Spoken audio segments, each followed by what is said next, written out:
لقمان حکیم عقل کے روشن اور رنگ کے سیاہ تھے۔ زمانہ کے دستور کے مطابق وہ ایک لڑائی میں گرفتار ہو کر غلام بن گئے۔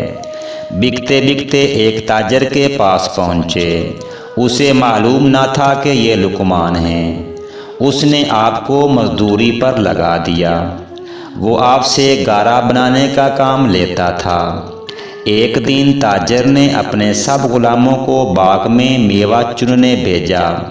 وہ سب میوہ چن کر کھا گئے اور لقمان کا نام لے دیا۔ آقا بڑا غصے ہوا۔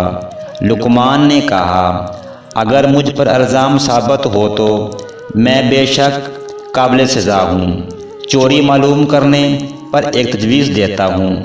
اگر آپ اصل مجرموں کو پکڑنا چاہیں تو اس پر عمل کریں۔ تاجر نے پوچھا، کس طرح؟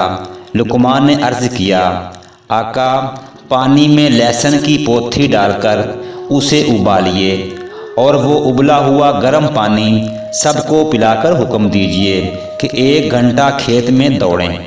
اس طرح قے آئے گی اور جو کچھ کسی نے کھایا ہوگا ظاہر ہو جائے گا۔ آقا نے کہا، یہ تجربہ تو آسان ہے۔ فوراً اس نے لہسن منگایا اور اس کا ابلا ہوا پانی سب کو پلا کر دوڑایا۔ جب قے کرنے لگے تو سوائے لقمان کے سب کے پیٹ سے میوہ نکلا۔